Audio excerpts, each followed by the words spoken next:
E aí, quem começa? Paradinho. Vai lá, moça. Já está ao vivo, né? Bom dia, boa tarde, Boa boa noite, no caso. noite.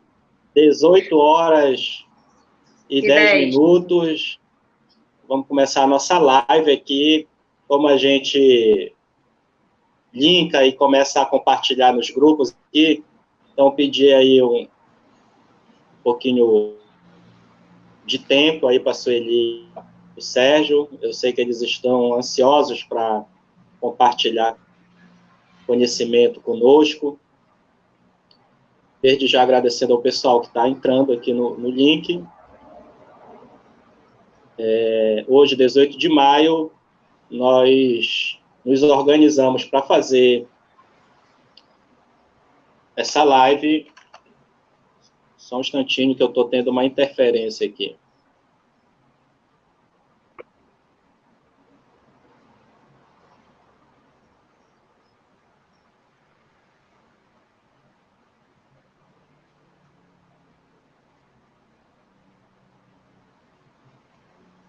Só um instantinho.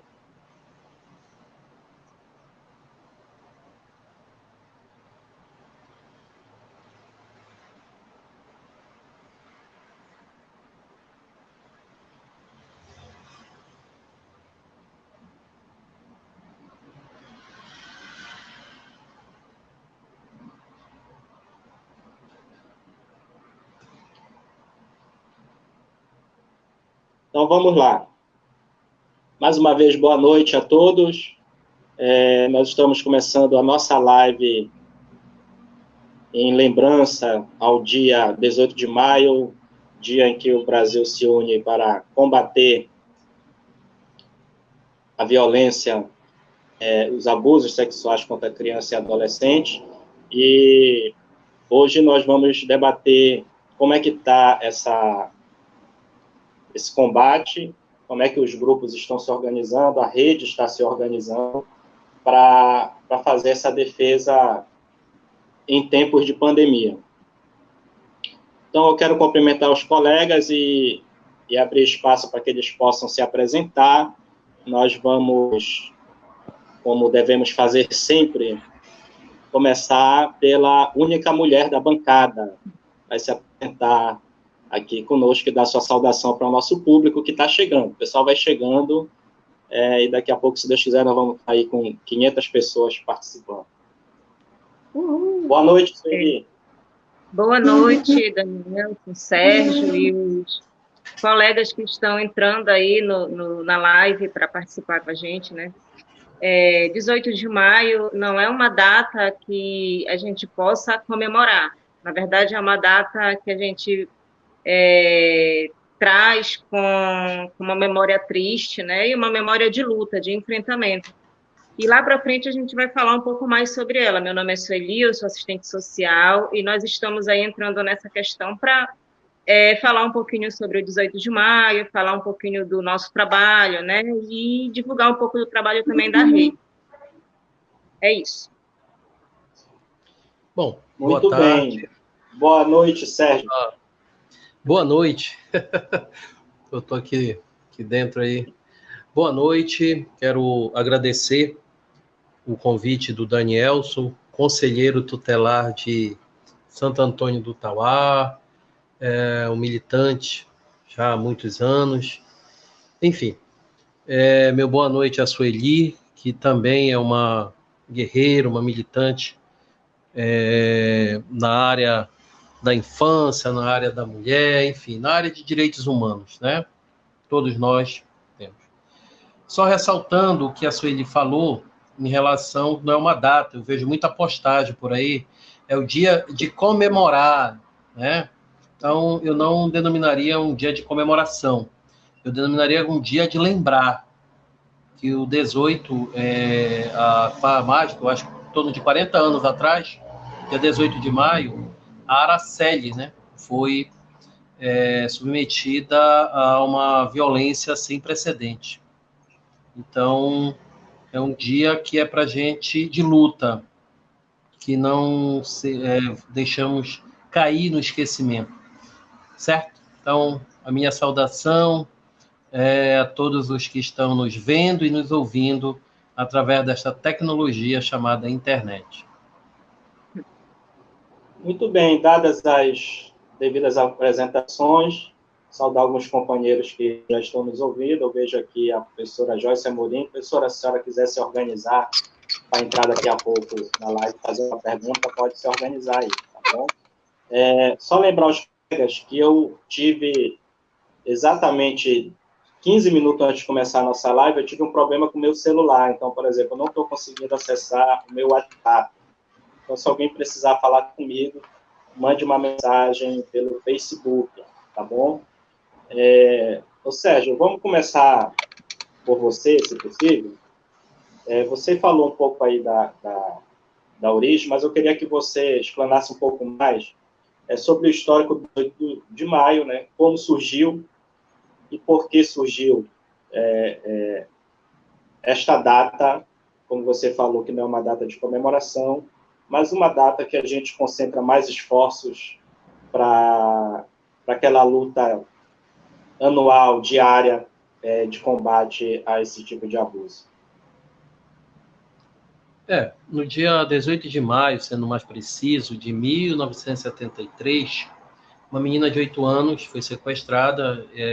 Isso se deu, se não me falha a memória, a Sueli pode me ajudar, acho que foi em Santa Catarina, esse fato. E Espírito Santo, né? Ok, isso. Obrigado. E aí ela apareceu depois de alguns dias, carbonizada, e as investigações levaram a pessoas com uma certa posse, uma certa influência política. Resumindo, até hoje eles não foram condenados pelo poder econômico, influência política. Se hoje nós sofremos isso, imagine na época. E após esse fato, obviamente que muitas lutas foram travadas nesse sentido. Quando se deu em 2000, foi aprovada uma lei, a lei número 9.970 de 2000, que foi promulgado nacionalmente essa data como a data, né, de combate à violência sexual. Então, falando assim rapidamente do histórico dessa data, ela se deve a este fato que ocorreu, né, com a criança Araceli, e que hoje nós temos essa data para lembrar, não somente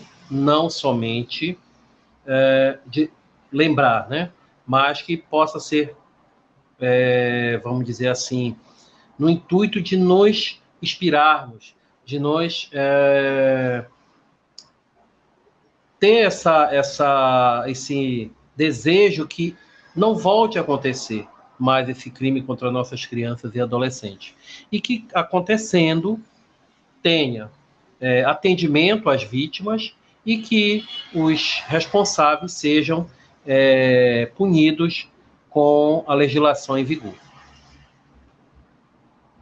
Perfeito. Agora, Sueli... Contribuir um pouquinho com o Sérgio? Isso. Pode falar. Só para contribuir, que eu gosto de um pouco de história também, né? E aí eu faço algumas leituras.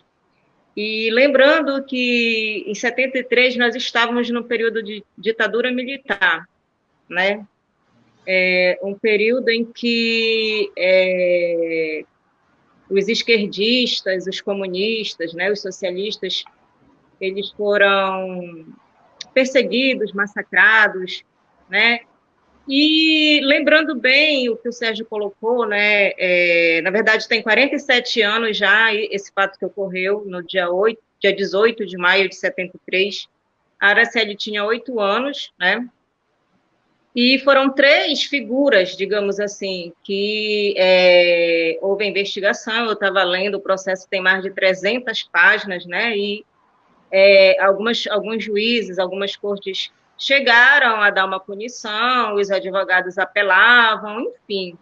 Em 47 anos, essas três figuras de bem, digamos assim, da sociedade, né, lá do Espírito Santo, não foram punidos, né? Não foram punidos e porque tinham um certo poder aquisitivo, e não só isso, tinham também influência política naquela sociedade, naquela época, né? E, infelizmente, essas situações, elas se perpetuam, elas continuam acontecendo na sociedade brasileira, e não só na brasileira, né? Mas, como nós estamos no Brasil e precisamos defender a nossa bandeira de luta, como o Sérgio colocou, é pelos direitos humanos, né? E hoje, os direitos humanos de crianças e adolescentes vítimas de violência.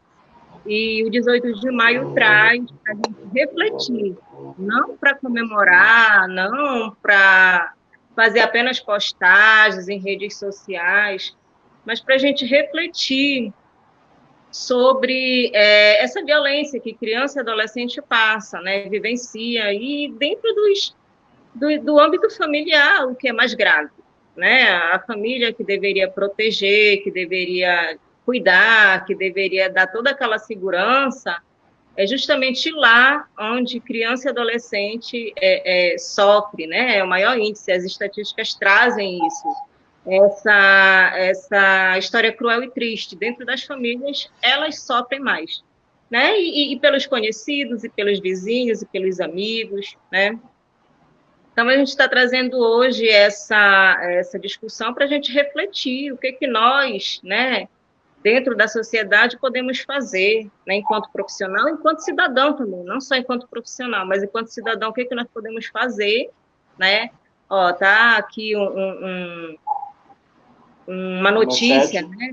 Aumenta, né, nesse período de isolamento social, né, que infelizmente a maior parte das famílias, elas passam por situação, né, apenas um cômodo, onde um grande número de pessoas estão lá, né, e aí, na hora de dormir, como é que faz a proteção das crianças?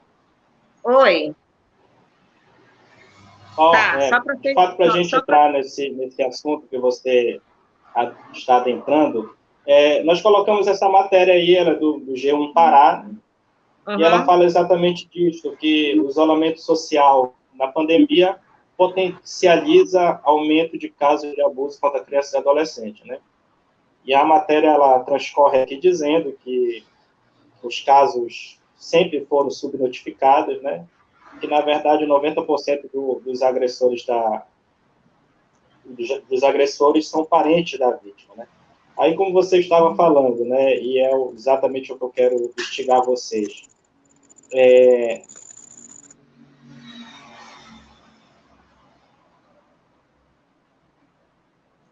Danielson? Sumiu. Só um pouquinho, Sérgio, só para dizer que eu costumo falar muito. Então, como ele é mediador, ele tem que estar freando, dizendo, olha, 2 minutos, 3 minutos, porque senão eu vou embora. Verdade. Mas, assim, aproveitando, Sueli, esse direcionamento que você deu, obviamente que nós tivemos mudanças de legislação, mudança de comportamento, que, obviamente, é natural. A sociedade, com o passar do tempo, a forma de pensar, de agir, socialmente, ela muda. E hoje, houve um avanço significativo das legislações, das normativas, em relação à questão da violência sexual. A rede, principalmente com o advento do SUAS, Sistema Único de Assistência Social, trouxe também, dentro, né, do seu, vamos dizer, do seu arcabouço de atendimento, serviços direcionados a estas crianças e adolescentes que são vítimas. Entretanto, um questionamento que eu já li vários autores, mas particularmente eu não tenho uma resposta assim que eu acredite. Se aumentou o número de violência sexual, se aumentou a denúncia, certo? estimulado pelas campanhas, diante das, vamos dizer assim, das campanhas, né, midiáticas, como uma data dessa, um mês todo de estímulo, ou se a sociedade, as pessoas estão tendo mais coragem de denunciar. Entendeste? Porque toda vez, né, eu não tive acesso, eu fiz uma pesquisa no Google, não consegui, não sei se você conseguiu aí agora recente, né, 2019, 2020, eu tenho recorte até 2018, da quantidade de vítimas de violência sexual. E eu não vejo um declínio, eu vejo cada vez mais o número, parece assim, aumentando. Então, a pergunta que eu quero deixar, né, para provocar aí o debate, se realmente houve um aumento de denúncia, um aumento da violência sexual, ou foi um aumento somente da denúncia, por conta dos mecanismos, né, que nós temos hoje, Disque 100, Conselhos Tutelares, CRAS, CREAS, a Polícia Rodoviária Federal, enfim, o segmento da segurança pública. Então, eu quero deixar essa pergunta aqui para a gente, né, se houve um aumento qualitativo ou só foi um aumento quantitativo. Bom, instigada pela tua pergunta, né, eu não tenho uma resposta científica, né, como tu bem falaste, já pesquisaste e não conseguiste também esses dados estatísticos, no sentido de mais violência ou no sentido de mais denúncia, né? Eu acredito, eu não afirmo, né, mas eu acredito que, na verdade, em razão de todos os meios, os canais de comunicação, os órgãos dos direitos humanos, né, os canais de denúncia, eu acredito que houve um aumento de denúncia, né? E assim, a gente, como trabalha no município pequeno, né, município de pequeno porte, ainda tem uma dificuldade muito grande das famílias, principalmente do interior, acessar, né, os canais de denúncia, porque as pessoas, eu acredito que elas têm medo, né? Quando uma pessoa da família, ela descobre que o avô, que o tio, que o irmão, que a mãe, enfim, um membro familiar está violentando uma criança, e é uma pessoa da família que também descobre, ela vai ficar temerosa. Como fazer essa denúncia, né? Então, assim, eu penso que a denúncia ela ainda seria maior se a proteção para a pessoa que está denunciando fosse maior ainda, né? Embora digam, denúncia anônima, né? Não vai acontecer nada, mas dentro de uma comunidade pequena, às vezes, acaba descobrindo quem fez a denúncia retalhada, coagida, reprimida, né? Então, eu penso que as denúncias poderiam ser maior ainda, né? Se nós tivéssemos retaguarda para o denunciante, digamos assim. Correto. O Danielson, já está ouvindo a gente? Estou ouvindo, mas pode falar, Sérgio. Certo.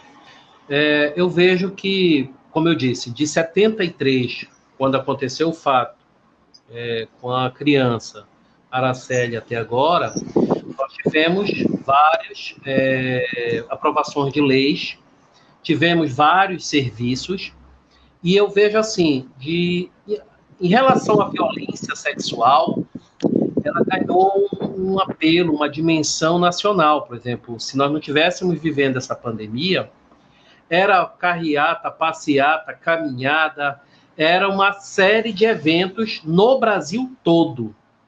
Eu vejo assim que foi uma coisa que pegou, e isso é bom, que isso gera uma conscientização, né? As pessoas ficam mais, vamos dizer assim, propícias a denunciar, e tal, não sei se, como nós não temos dados científicos, se isso afugenta o agressor. Mas, por exemplo, comparando com o trabalho infantil, você não vê isso no 12 de junho.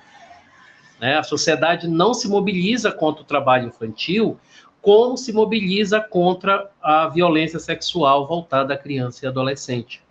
E no momento desse de pandemia, e aí Sueli e o Danielson, né, que está, e os demais que estão nos vendo, nos ouvindo, Se o índice oficial do que chega, eu acho que o índice está em torno de 80, um pouquinho mais, um pouquinho menos, por cento da quantidade de violência sexual contra a criança e adolescente é intrafamiliar, ou seja, dentro da família.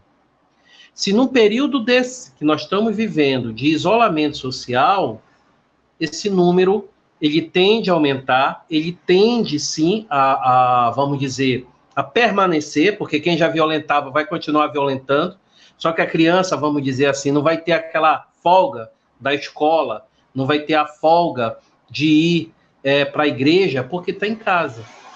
Então, essa é assim, uma ideia, né, que eu queria compartilhar e saber, Sueli.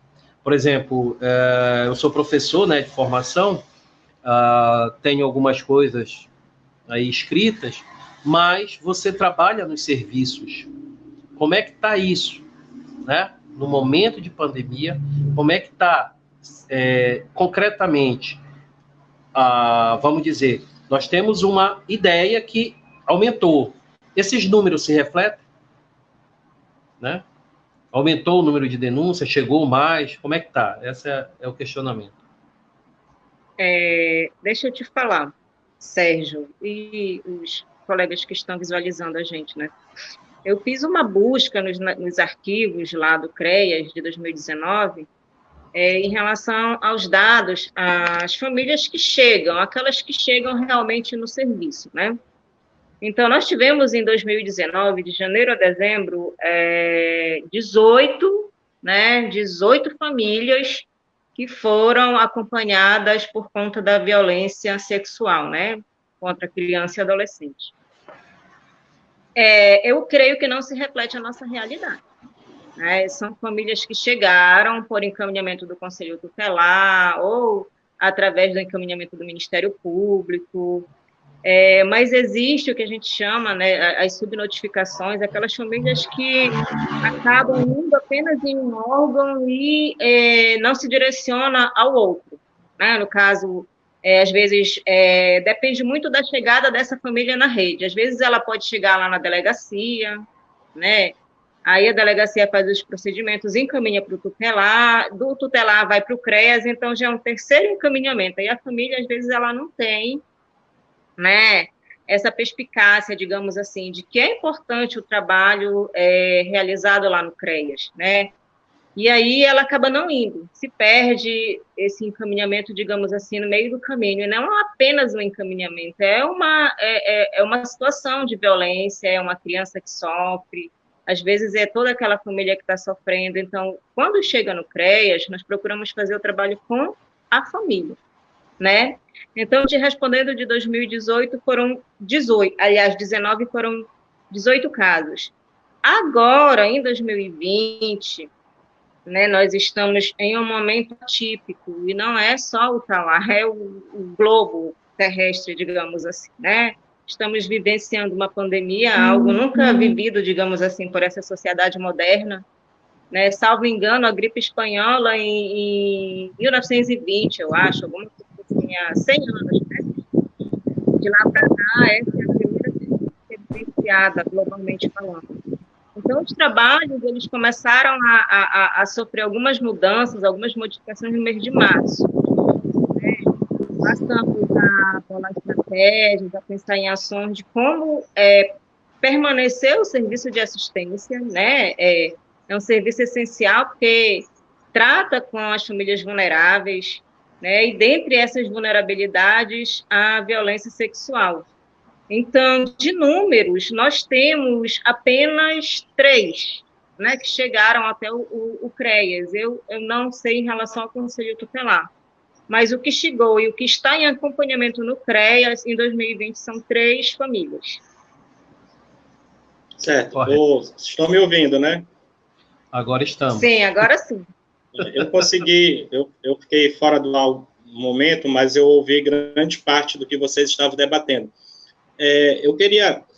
a professora Elisa Salazar está acompanhando, tem a nossa amiga aqui, Érica Sena, também acompanhando, o companheiro Leandro Bentes, a conselheira tutelar Eliene Leal, está online, a professora Joyce deu uma palavra aqui mais cedo nos comentários e disse que não ia poder ficar, né?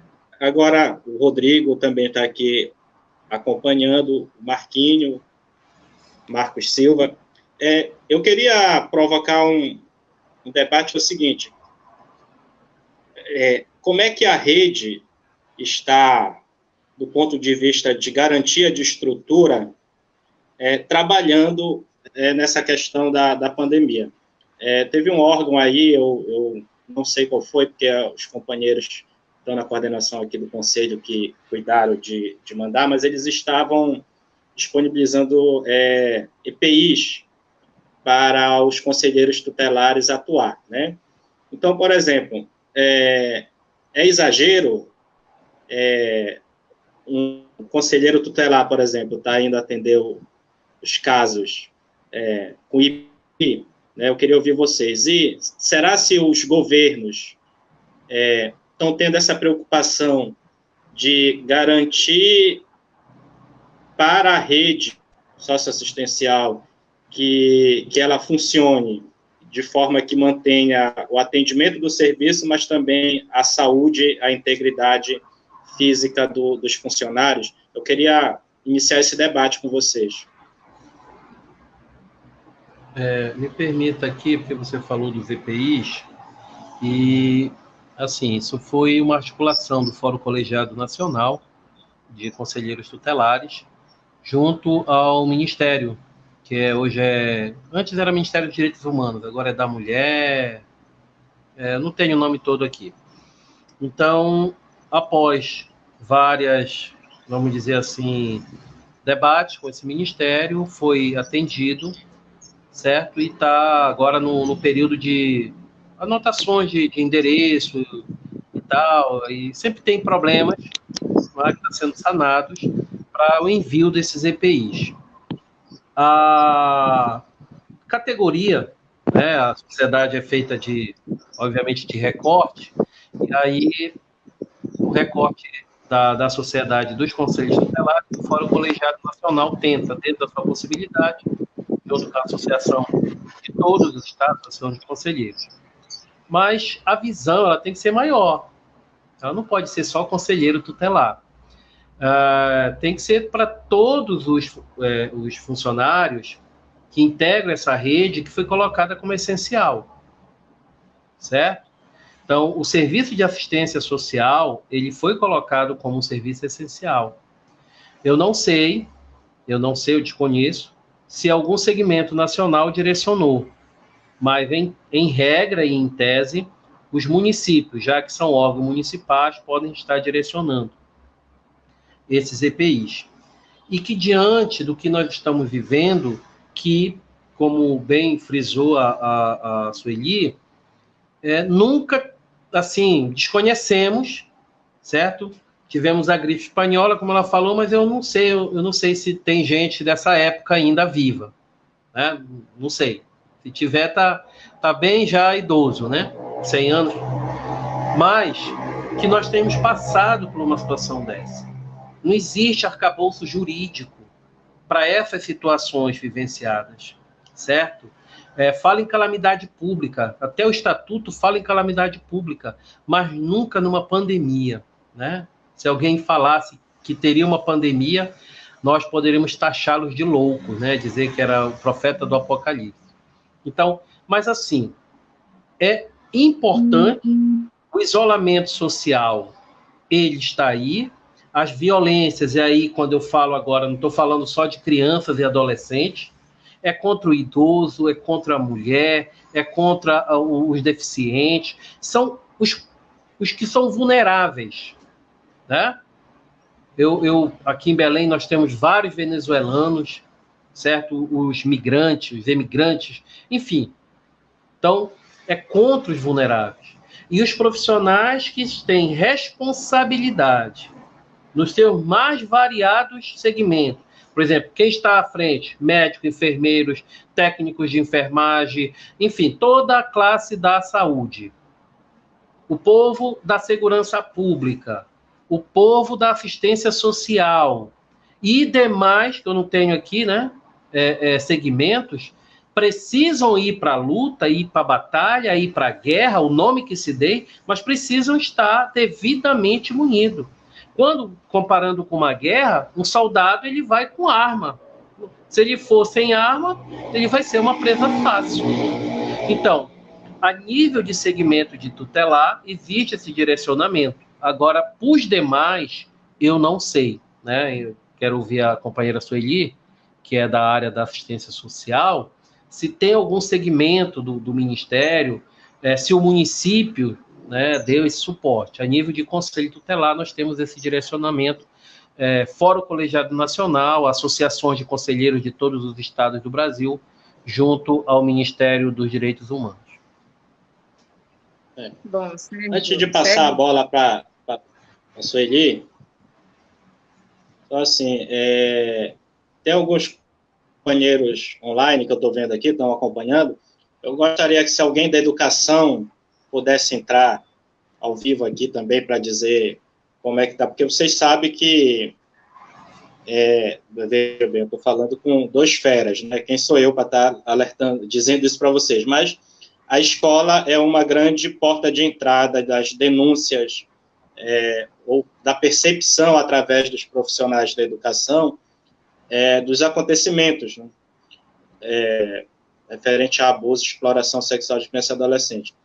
Tem uma outra matéria também que eu vou debater daqui a pouco com vocês, mas eu queria ver se alguém da educação está online, algum conselheiro tutelar dos nossos municípios que estejam online, que possam querer entrar ao vivo aqui. A gente manda o link, basta mandar um oi no meu privado aqui, e a gente coloca ao vivo, tá bom? Vamos lá, Sueli. Tá certo. Danielson, Sérgio, os colegas que estão... Eu não consigo visualizar quem é que está, mas o Danielson já falou. Só para minha primeira experiência de live, então, assim, eu estou meio que ainda no aprendizado ainda, né? Então, assim, em relação aos EPIs, né? Eu sou de uma categoria que ela é guerreira, que ela luta, né? E principalmente em favor dos seus profissionais. Então, o CEPES, que é o Conselho Federal de Serviço Social, ele entrou nesse questionamento, ele lançou manifesto, ele lançou orientações e também lançou recomendações, né? E a Secretaria Nacional de Assistência Social, juntamente com o Ministério da Cidadania, né, eles entraram em acordo, né, e tem um recurso que está sendo disponibilizado para todos os municípios do Brasil, né? Alguns municípios estão recebendo em 3 modalidades, né, e outros municípios em 2 modalidades.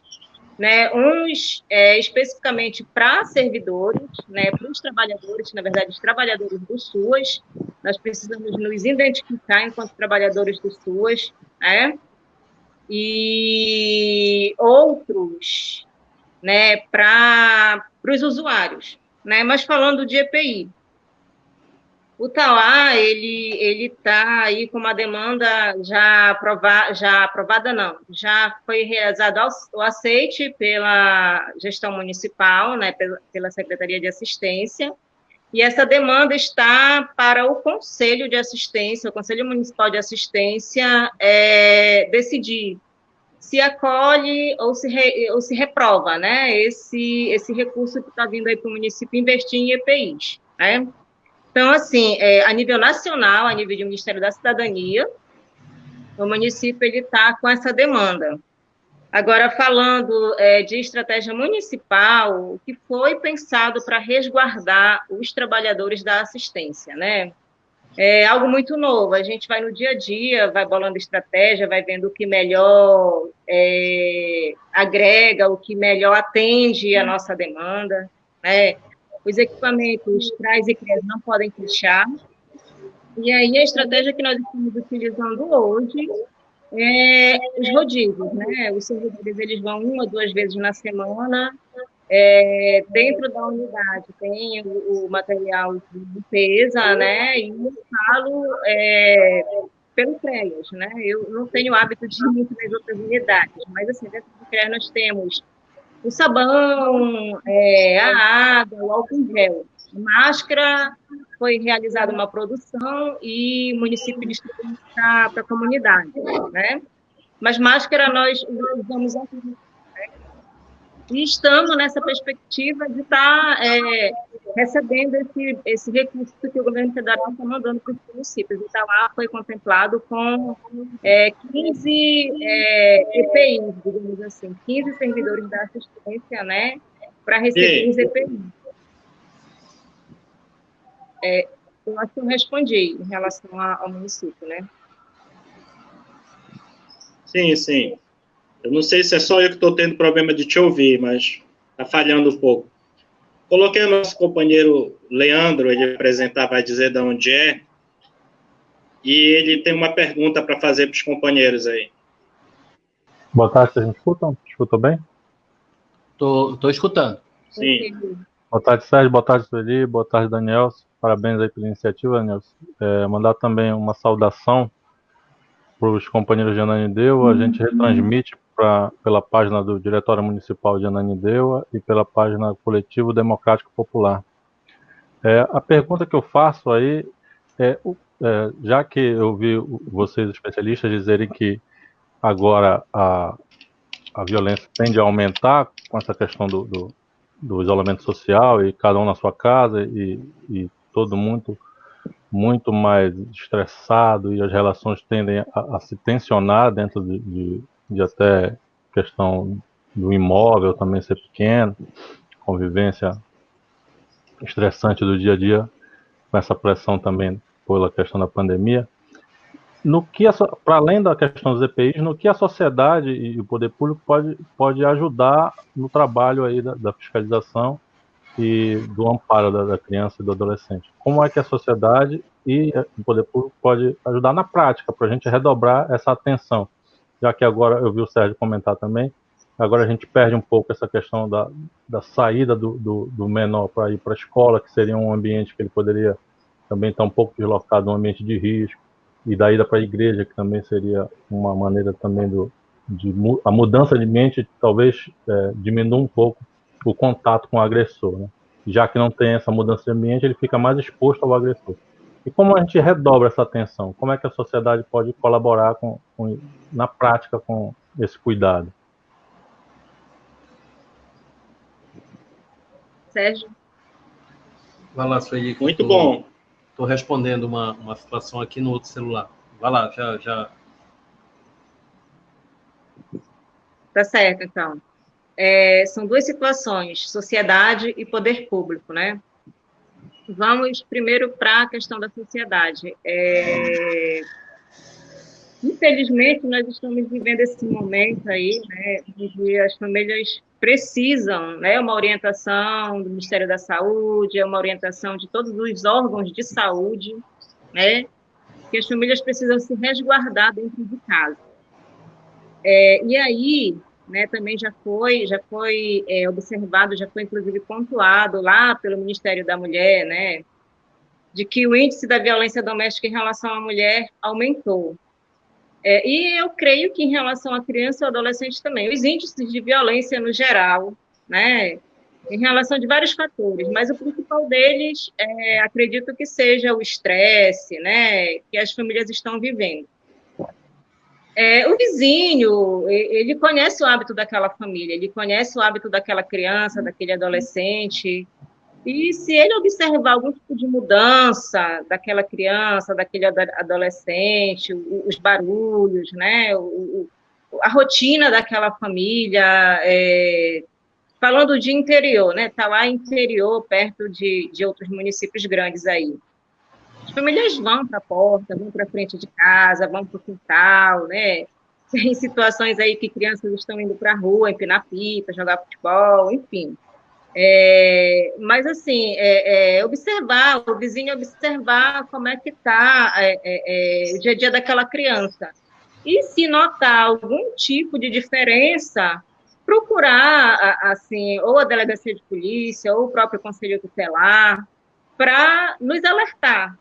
que algo aconteceu com aquela criança porque ela está diferente, né? Isso em relação à sociedade. Em relação ao poder público,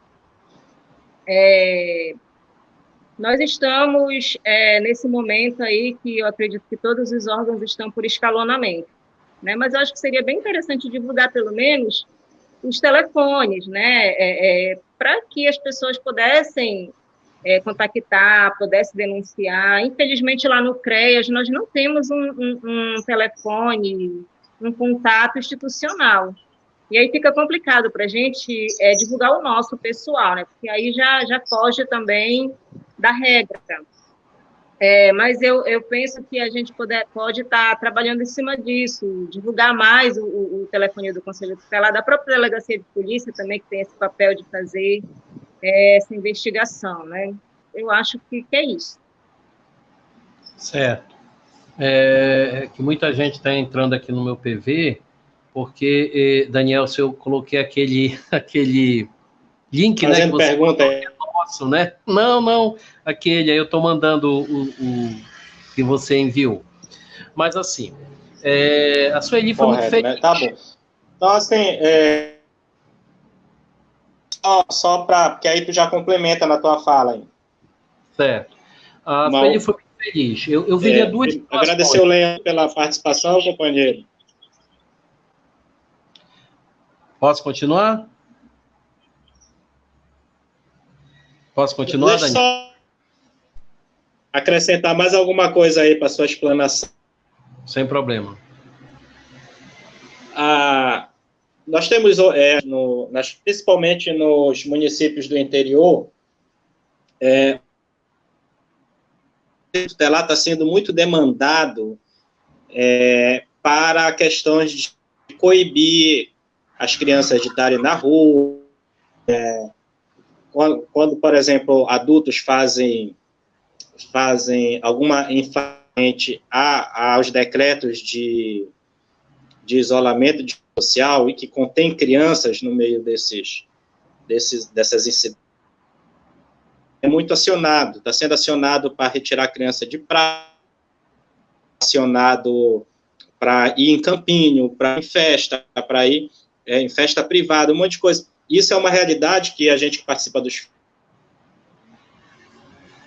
muitos conselheiros têm relatado. Então, a pergunta é a seguinte, o que é competência tutelar dentro dessa questão dessa pandemia, né? E o que é que não...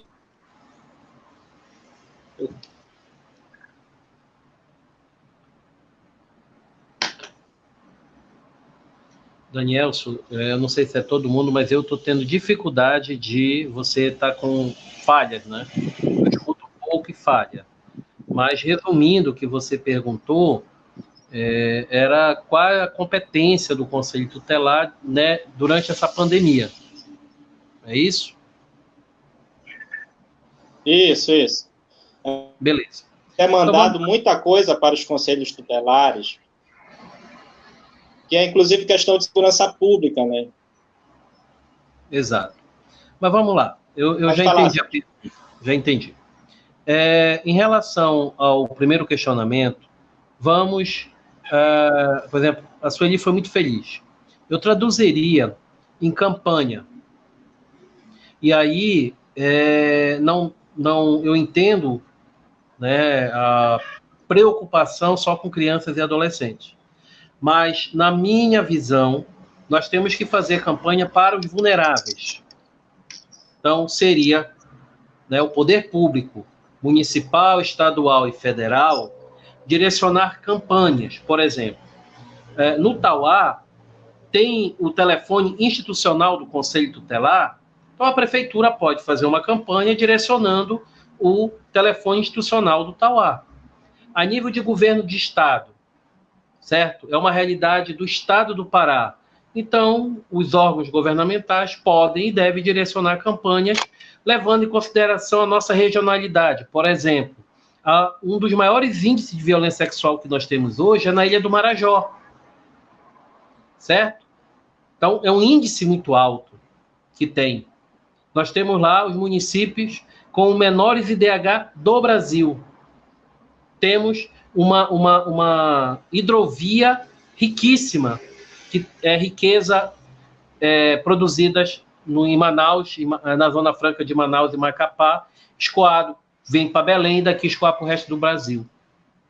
E o governo federal direcional, diz que 100, 181, 190, quer dizer, isto é campanha. Conscientizar, né?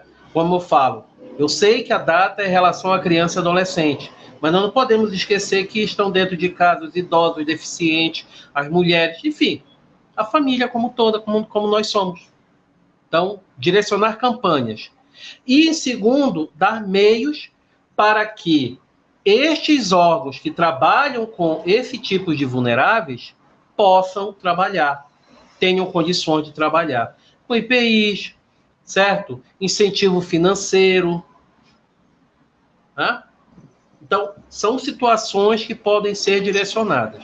Em relação ao Conselho Tutelar, o Conselho Tutelar está sendo demandado para estar na fila da Caixa Econômica, na fila da lotérica, na fila... onde tiver fila e tiver criança, eles chamam o Conselho Tutelar.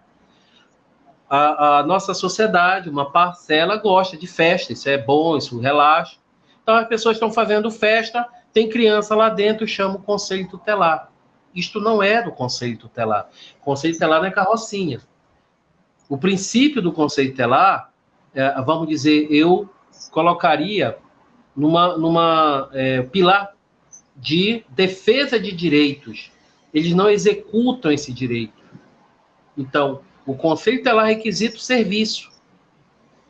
Então, por exemplo, se tem criança na fila, quem é que está fazendo o procedimento em relação a esta fila? O Conselho Tutelar pode requisitar que seja feito essa averiguação, pode levar para o Conselho Tutelar, no caso, os nomes, está aqui, é o Joãozinho, filho ali da dona Tereza e do seu Antônio. O Conselho Tutelar pode notificar essa família para que compareça no Conselho e orientar. Que orientação vai ser dada? De acordo com o que emana o Ministério da Saúde, o federal, o estadual, que é isolamento social, que é para usar máscara, enfim, os aconselhamentos que é permitido que a lei direciona ao Conselho Tutelar. Não é para o Conselho Tutelar estar como carrocinha, fazendo ronda, estar naquelas... alguns municípios fizeram barreiras. Aí está lá a pessoal da saúde, da segurança pública e o Conselho Tutelar. Aí o Conselho Tutelar deixa de ser requisitante, deixa de ser o zelador e passa a ser o executor, que não é dele. Certo? Então, agora, qual o problema disso, Daniel, Sueli e os demais que estão nos ouvindo? É a falta de conhecimento deste órgão chamado Conselho Tutelar. A sociedade vê o Conselho Tutelar como a polícia dos menores. Faz medo para as crianças. Olha, vou chamar o Conselho Tutelar. Enquanto que vocês dois sabem, né, que nós já tivemos N formações juntas, e que o Conselho Tutelar é aquele órgão que requisita, é aquele órgão que fiscaliza, não festa, fiscaliza projetos e programas, mas que a execução não é dele. A execução é dos serviços, certo? Assistência social, saúde, educação, segurança pública, etc. Eles executam. O Conselho Tutelar, ele requisita esse serviço para ser executado. Posso só complementar? Muito bom, Sérgio. Agora, ele complementa respondendo a essa pergunta aqui. E se chega no conselho? O camarada foi para o supermercado lá e levou os 3 filhos, quando a lei diz hoje, os decretos diz que deve ser uma pessoa da família, e obviamente nenhuma delas tem que ser criança, né? Estou dando um exemplo simples, mas acontece coisas graves, né? Coisas mais graves que isso. Se estar com essas crianças na rua, tá, em lugares públicos, em tempo de distanciamento, quando elas deveriam estar bem preservadas e guardadas. Quando esse problema chega na rede, o que é que a rede faz? Bom, eu vou só fechar a fala do Sérgio em relação aos tipos de violação, né? Nós estamos tratando do 18 de maio, criança e adolescente, mas tem mulher, tem os vulneráveis. E só para lembrar que hoje também é o dia de luta antimanicomial, o nome é grande, né? Antimanicomial, né? Também hoje sendo travada também hoje no 18 de maio, né? A nossa luta contra os manicômios, é isso. Mais um grupo vulnerável aí. Em relação à questão que o Daniel está pontuando aí, eu vou responder a tua questão e eu vou incluir uma outra, Daniel, né? No final de semana agora aconteceu aí uma festinha particular, digamos assim, né? E o Facebook bombou, né? Colocando duas situações. Primeiro, o momento que nós estamos vivendo, né? Que é um momento atípico, né? É um momento que precisamos nos preservar, precisamos preservar as pessoas que nós amamos, precisamos ter empatia um pelo outro, né? E aí aconteceu uma festinha particular que, salvo engano, eram 7 ou 8 pessoas, né? É o que existe lá de informação. E no meio dessas pessoas, né, tinha uma criança. Na verdade, o protagonista da festa era uma criança, o aniversário lá de uma criança, né? E alguém questionou lá na postagem: cadê o conselho tutelar? Estou ligando para o número que está aí posto de plantão e está desligado. O que este conselho tutelar está fazendo, né? E aí eu já respondo, né? Eu acho que até respondi lá, não é atribuição do conselho tutelar, né? Conselho tutelar não é babá, né? O Sérgio fala que não é carrocinha, eu já digo que não é babá, né? Conselho tutelar é para, como diz o Sérgio, para salvaguardar, né? Isso é uma palavra bonita, os direitos da criança e do adolescente, quando estão violados ou ameaçados, né? Então, assim, a criança estava com os seus responsáveis, penso eu, com o pai, com a mãe, né? Cometendo duas infrações, digamos assim, né? Uma porque descumpre um decreto estadual e um municipal, né? E o outro porque estava colocando a criança em um ambiente que tinha lá bebida alcoólica, né? Então, assim, tem duas situações, um civil, né, porque está descumprindo um decreto, está descumprindo uma lei. Então, assim, civilmente, penso eu, né, no meu posicionamento leigo, que essa família, que essas pessoas precisam responder civilmente, né, porque estão descumprindo aí uma lei, né, que é a questão do distanciamento, do isolamento, né, da questão aí da pandemia, e porque estavam expondo a criança, né, em um ambiente insalubre e em um ambiente com bebida alcoólica, né? E aí, penso eu que essa família, ao ser acionada pela civil, penso que vai acontecer, não sei, né, também, são questões aí que fogem da minha competência, só estou citando, mas ao ser citada pela civil, de repente poderá ser encaminhada para o Conselho Tutelar por estar expondo a criança em um ambiente irregular, né?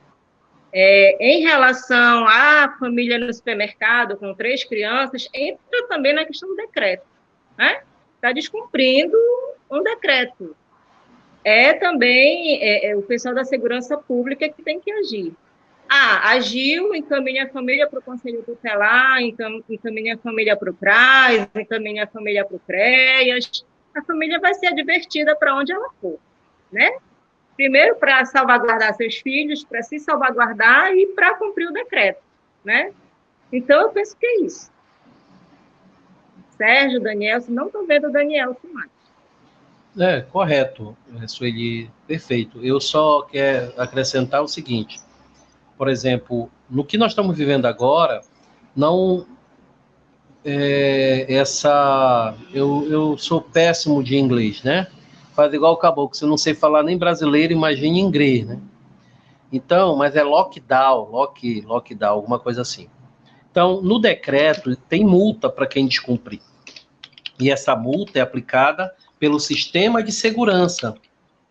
Então, se tem criança no supermercado, e aí, olha lá, tem que ver qual é os municípios. Quais são os municípios, na verdade?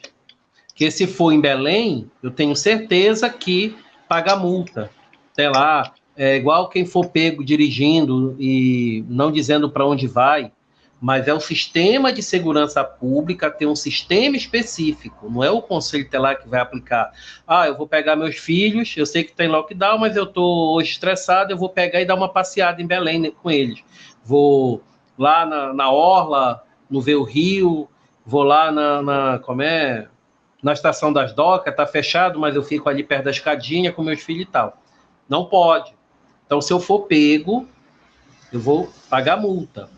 Aí, se o sistema de segurança entender, que é igual o caso do supermercado, e pegar essa família e dizer, olha, o pai e a mãe que deveria zelar, que deveria direcionar esforço para salvaguardar o direito desse infante, estão colocando ele em risco e encaminhar o Conselho Tutelar, o Conselho Tutelar pode aplicar advertência, certo? Pode aplicar um termo de responsabilidade a esta família. Mas não é o conselho que vai dar o pronto atendimento. Nem no caso do supermercado, nem na fila da Caixa Econômica, nem na festa rave, enfim. O Conselho Tutelar, ele, sendo acionado, ele aplica a medida, mas ele não executa essas medidas. Correto? Perfeito. Correto. Eu vou só fazer um esclarecimento. Esse seu aqui no Tauá, que a Sueli falou, é importante a gente... Tem gente de todo o canto do estado nos assistindo. Agora, aconteceu que nossos celulares, isso entrava um pouco antes, mas como eu estou fazendo o trabalho de mediador, eu preferi não interferir. Mas até a nível... Nós descobrimos, as duras penas, nessa madrugada deste sábado, que a nossa linha de celular estava cortada, o celular institucional aqui do Tauá, né? Depois que se descobriu, o coordenador está em contato com a gestão aí, eu creio que já resolveram. Mas nós passamos a linha cortada e até admirados do celular não estar... Porque um questionamento que veio aqui como é que é no Conselho Tutelar de recebimento de casos? Eu pouco, sabe? Tenho achado que está pouco. Então, eu tenho achado que se somente 10% dos casos chegavam, do que realmente acontece referente a abuso sexual de criança e adolescente, eu creio que hoje é muito menos. Eu acho que hoje é coisa de 3%, tá? Porque as pessoas estão tendo dificuldade, né? Fora todos esses problemas que vocês já relataram, mas quando toma a atitude para denunciar, elas estão tendo dificuldade. Então, eu queria aqui ler alguns comentários. A professora diz que os pais têm que ter responsabilidade pelos filhos. Ela tem bastante autoridade para dizer isso, porque ela é gestora escolar. Não podemos acionar o filho para resolver uma atribuição que é da família. O Anderson Raiol, além da falta das atribuições do Conselho Tutelar, existe também tentativa intencional de usar o trabalho do mesmo, de torcendo a sua atuação. Essa questão da tentativa intencional realmente dá um bom debate. O Carlos Alberto, ele acho que creio que foi até em cima da fala da Sueli, mas vai acionar quem? Quem tem que acionar o conselho aciona a polícia ou o MP, dependendo do caso. Essa é a opinião aqui do Carlos Alberto. Gente, a Stephanie está presente, a Carla, eu creio que é a Carla, a conselheira aqui do Tauá, a Jenny, o Diego Santos, nosso companheiro Isabel, também está aqui, o Anderson, que comentou de Belém, tá certo? Socorro Silva, a Madalena Alves, também está aqui presente.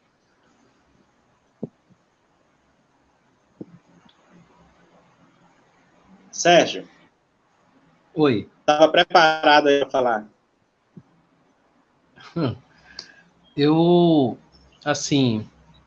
Nós temos mais 5 minutos de live. Certo. Vamos lá. Eu vou direcionar a seguinte questão para esse restante de tempo.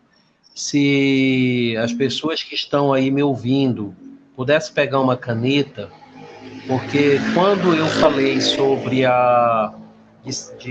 quando aconteceu o caso com a criança Araceli, em 73 para cá, tiveram diversas legislações pertinentes à violência sexual em relação à criança e ao adolescente. Então, houveram mudanças que a gente chama no arcabouço jurídico. Claro que só isso não é suficiente, certo? Eu posso ter a melhor lei do mundo, mas estar dentro do conselho tutelar e achar que é normal, que é natural, que a menina estava andando de sainha, a menina estava andando de calcinha, ela estava no baile funk, então isso é normal. Eu posso ter a melhor legislação do mundo e ser delegado de polícia e não querer fazer o procedimento contra o violador. Por quê? Porque ele é homem, entendeu? Era ela que estava dando... tá vendo o modo que ela se veste? Mas que nós tivemos um arcabouço jurídico muito bom. E aí, eu queria rapidamente só citar, porque quem quiser anota e puxa na internet. Pode ser, Danielson? Pode sim, fica à vontade. Pode. Então pode estar, por exemplo... É 5 minutos para cada que temos ainda. Tá. A principal, vamos dizer, lei, eu posso dizer que é o Estatuto da Criança e do Adolescente, a Lei Federal 8.069, lá no artigo 240, 241, traz um monte de arcabouço direcionado principalmente à questão de transmitir pela internet, pelas redes sociais e etc. Nós temos a lei número 12.845, que ela traz um procedimento, como deve ser adotado, repetindo, lei 12.845. Aí nós temos o decreto número 7.958, que regulamenta o atendimento dessas vítimas de violência sexual. É uma articulação que deveria ter, que é um nó na rede, entre a segurança pública e o serviço de saúde, que é quem tem que fazer o transporte das vítimas de violência sexual. E, na grande maioria, são os conselheiros tutelares que pegam as crianças e adolescentes e ficam levando para o hospital, para a IML, enfim. Isso tá lá escrito no decreto número 7.958, certo? Decreto federal, de quem é a competência de fazer esse transporte. Nós temos a portaria do Ministério da Saúde, portaria número 528, que disciplina como é o atendimento das vítimas de violência sexual no sistema de saúde. Criança, adolescente, mulher, homem, idosos, deficiente, enfim. A portaria número 528, ela disciplina.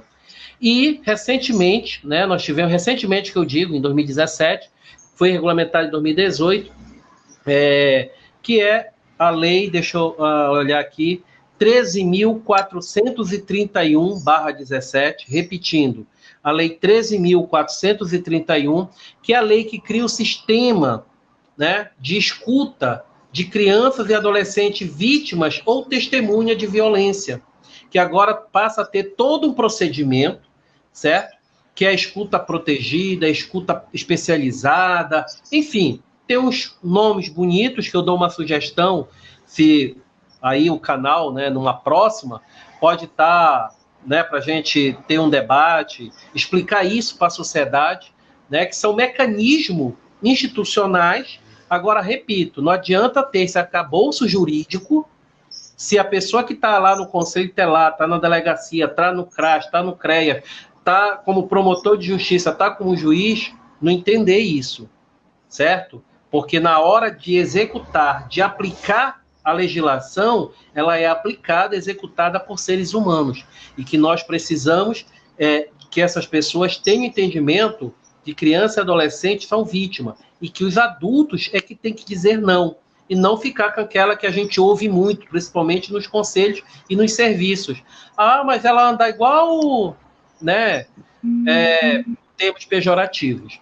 Então, quem tem a obrigação de dizer não somos nós, adultos, que criança e adolescente são vítimas. Agora, a professora, acho que foi uma professora que bem falou, que é a responsabilidade da família, isso é primordial. E hoje eu sinto que a família ela está meio perdida, certo? Com tanta informação que eu digo que é desinformação, certo? É tanta informação ao mesmo tempo que a gente pensava que iria melhorar e as famílias se sentem, vamos dizer, um pouco perdidas. Ah, eu não posso isso, eu não posso aquilo, o conselho tutelar vai puxar minha orelha, eu vou ser preso, e que não é por aí. A responsabilidade de educar, de cuidar, de proteger é da família. Isto está em todos os arcabouços jurídicos, tá certo? Então, fica aqui, eu quero parabenizar a oportunidade que este canal, certo, disponibilizou numa data tão significativa para as nossas crianças e adolescentes, para a luta contra essa violência que é cruel, essa violência que mancha a alma, né? Eu sempre digo nas minhas palestras que se eu perguntar quem foi assaltado, muitas pessoas na plateia levantam a mão, mas se a gente perguntar quem foi abusado sexualmente, é raro alguém levantar a mão, porque é um crime que toca a alma da pessoa. Então, a gente precisa estar sempre atento contra todas as formas de violação, mas a sexual, ela é assim muito gritante, certo? Ela machuca, ela deixa consequência para o resto da vida. Então, deixo aqui... Ô, Sérgio, não te despede, não. Ah, dá não? Dá 5 minutos. Não, vai ter 30 segundos para te despedir. Beleza, então. Só citar aqui o engenheiro Jefferson Jimenez de Carvalho. Ele é da Fundação Nacional de Conselheiros Tutelares, né, lá do Rio Grande do Sul. Meu amigo. A gente está longe, rapaz. Tu já pensou? Rio Grande do Sul, meu amigo. A Márcia Nascimento também fez um longo, mas vale a pena dar uma lida depois. A nossa companheira Márcia. Sueli, você ainda sobre esse assunto aí? Okay. Consideração ou a gente já para as finais?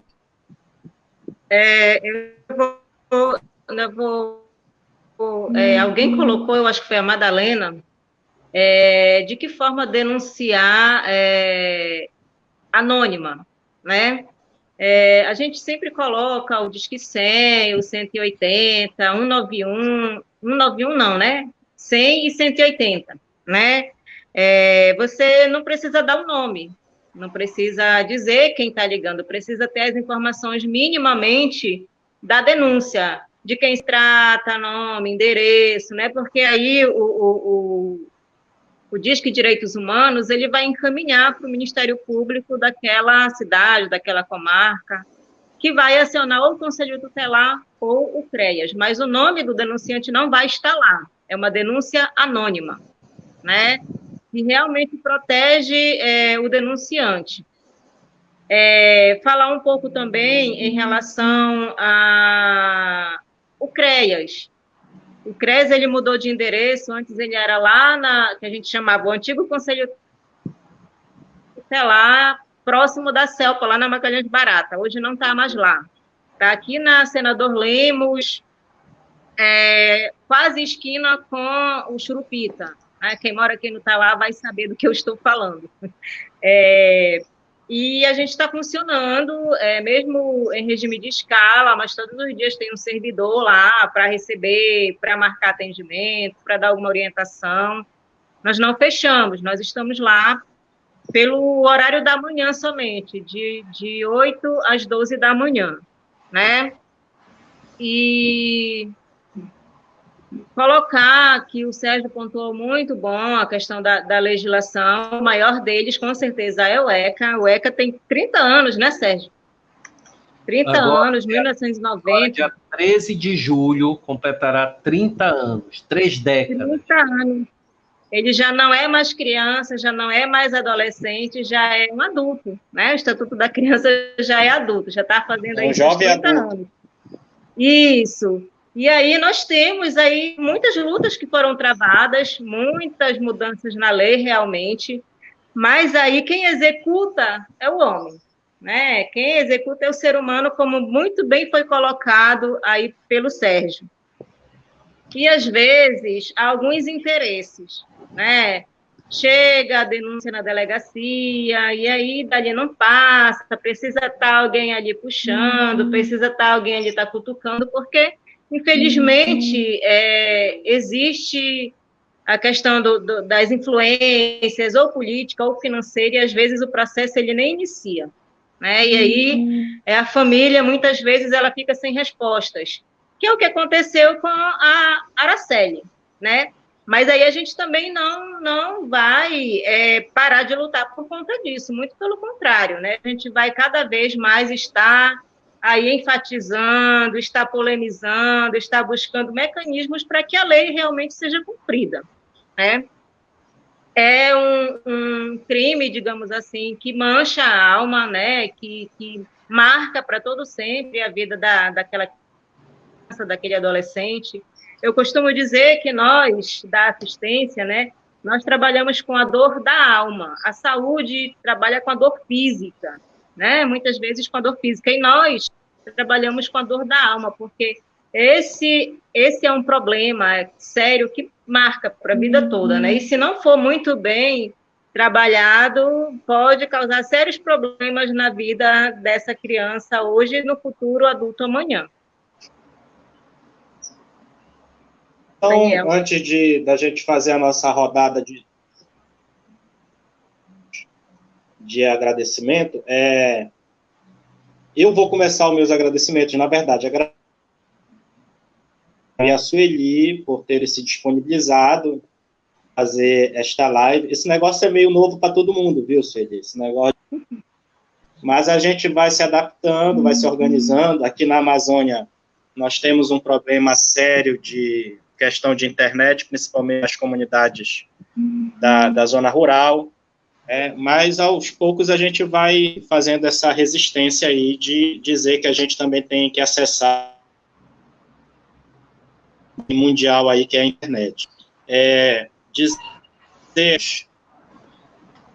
Nós vamos disponibilizar esse vídeo depois no canal no YouTube, tá bom? E aí vamos ter outras oportunidades de fazer outras lives. Já deixo o convite aqui para a Sueli e para o Sérgio para que possam estar em outros momentos de outros debates que nós vamos propor também, tá certo? E muito obrigado aos dois por terem participado. Meu agradecimento a todos que também prestigiaram, vários colegas nossos aí, não deu para falar o nome de todo mundo, mas além de pessoas da comunidade, mas eu vi psicólogos, assistentes sociais, psicopedagogos, né? Eu vi muita gente importante para fazer essa engrenagem rodar, estavam participando aqui da nossa live. Então, nós vamos agora inverter a ordem do início, vamos passar para o Sérgio, para o seu agradecimento, sua saudação final, e depois para a Sueli. E antes que eu me esqueça, eu vou, sobre o Tauá, eu vou disponibilizar daqui a pouco, no meu perfil, o número do Conselho Tutelar, que até sábado nós estávamos com um problema nesta linha. Eram duas, cancelaram uma, e a gente ficou só com uma. E sábado a gente descobriu que nós estávamos sem linha nenhuma. Então, não sei se já consertaram, se já resolveram essa questão que custa absurdos R$15, mas espero que já tenham resolvido e a nossa linha já esteja ativa. Sérgio. Eu posso fazer uma merchandise, uma propaganda. Eu falo, posso Fique fazer à vontade, obrigado por me lembrar, perguntar sobre essas coisas aí. Certo. Bom, isso aqui é o meu... Deixa eu ver se enquadra bem aqui. Né? Tá perfeito. É a minha... É a lei da... Uma coletânea, né? Onde está a lei da escuta protegida, tá, o decreto, e tem outras leis, como o Estatuto do Adolescente, intimidação sistemática, enfim. Quem quiser, tiver interessado. E tem uma segunda coletânea, que é sobre a internet, que hoje é um um espaço maravilhoso, uma ferramenta maravilhosa, mas que é utilizada muitas das vezes para finalidades até criminosas. Então, existe todo um arcabouço jurídico, nós usamos muito a internet, mas desconhecemos a legislação da internet. Eu reuni-se e todos têm o Estatuto da Criança e Adolescente comentado. Agradecer, parabenizar a iniciativa. Minha colega Sueli, faz um tempo que a gente não se vê pessoalmente, eu acho que foi em novembro, né, que eu tive no Tauá, conversando aí, e a sua participação, assim, eu gosto de estar, assim, conversando com você, dialogando nas formações, porque saiba que eu aprendo mais do que eu repasso, que você executa a política da assistência, além de estudá-la, certo? Eu quero lhe parabenizar. Danielson, conselheiro tutelar, foi meu companheiro de conselho de direito aí no Tauá. Muito obrigado pela oportunidade. E precisando, amigo, nós estamos aqui à disposição. O que a gente puder colaborar com o que a gente se predispõe, né? Assim, eu particularmente amo, eu gosto muito de ensinar, porque na verdade eu não ensino, eu aprendo mais, certo? E só uma dica, uma próxima, eu não sei se é minha tecnologia ou eu que sou analfabeto digital, semi-analfabeto, mas que tivesse um meio da gente ter acesso às perguntas, porque eu acho que isso envolve, entendeu? Porque senão, por exemplo, quantas pessoas podem estar com uma dúvida e no momento desse a gente pode estar como é que se diz? Se direcionando a ela e através dela tirando a dúvida de outras pessoas que também pode ter a mesma. Eu não sei se é eu que não estou acessando aqui, mas sempre quando eu vejo a live das outras pessoas, eu vejo pessoas com perguntas. E aí eu senti um pouquinho de falta. Fica só aqui a sugestão. Perfeito. Mas parabéns, parabéns e parabéns. Bom, perfeito. Sérgio, você é mestre. Eu acabei de descobrir aí, Sueli, desculpa. Eu acabei de descobrir o sistema aí. É que não estou analfabeto nessa situação. A palavra da professora Elisa Salazar, eu botei aí na tela para a gente acompanhar. Tá certo. Pode falar, Na verdade, é todo mundo iniciante. Na verdade, é todo mundo iniciante aqui, né, Sérgio? Para iniciar foi um negócio assim bem complicado, mas a gente vai levando, a gente vai aprendendo, né? É tudo novo, para mim é tudo novo e a gente vai aprendendo muito com isso. Mas, Sérgio, obrigada, você é mestre, você é professor e eu aprendo muito também contigo. As informações que tem aqui, eu me esforço para ir todas, né? Porque, velho, é o Sérgio que vem, então vem coisa boa. Não que os outros não tragam, mas você também, nessa área aí, tu és assim o mestre, tá? Bater continência para ti. Obrigado. Autoridade máxima. Foi mencionado o nome de um ator, que a gente nem citou ele, né? Que é o Conselho Municipal de Direitos da Criança e do Adolescente. Dizer aí para quem está assistindo a gente que procure o Conselho da Criança, né? O Conselho, ele é um dos mecanismos onde a sociedade civil pode estar participando, né? O Conselho tem que cobrar e propor políticas públicas para a criança e do adolescente. Fisicamente, tem um espaço lá na Secretaria de Assistência, onde o Conselho de Direitos funciona. Então, passando aí esse momento crítico que a gente está passando, procurem lá o Conselho de Direitos, façam seus questionamentos, façam suas propostas, suas buscas, né? Que é de lá que precisa surgir, né, as políticas para criança e para adolescente. Não só de lá, mas lá ele é o protagonista, digamos assim, dessa área da infância e adolescência. E agradecer também aí, Danielson, pelo convite, tá? No princípio eu fiquei meio preocupada, como é que funciona a live? Eu assisto muito, mas eu não sei como é, né? Mas aí, obrigada por ter convidado. Estou vendo aqui Érica, Rodrigo Amorim, obrigada por estar prestigiando aí a gente. E somando aí com o Sérgio, a gente pode fazer esse momento outras vezes, né? Gostei, tá aí, gostei. Obrigada e uma boa noite para todos nós. E, primeiramente, ele não, Bolsonaro, fora Bolsonaro, eu não posso perder essa oportunidade. Fora Bolsonaro e fica em casa, né? Vamos ficar em casa. O presidente não siga as ordens dele, vamos ficar em casa. Boa noite. Tá bom, Sueli. Eu vou fazer de conta que eu sou neutro nesse assunto que tu tá falando aí, mas verdade, né? Então, assim, muito obrigado, Sérgio, muito obrigado, Sueli, companheiros e companheiras que nos prestigiaram. Até a próxima, vamos disponibilizar daqui a pouco esse vídeo, se quiser acompanhar depois com mais calma. Também vamos mandar o link aí do contato para quem vai adquirir o livro. Eu, inclusive, preciso urgente. Tá bom? Abraço, pessoal. Um beijo no coração de todo mundo aí. Valeu. Tchau. Valeu.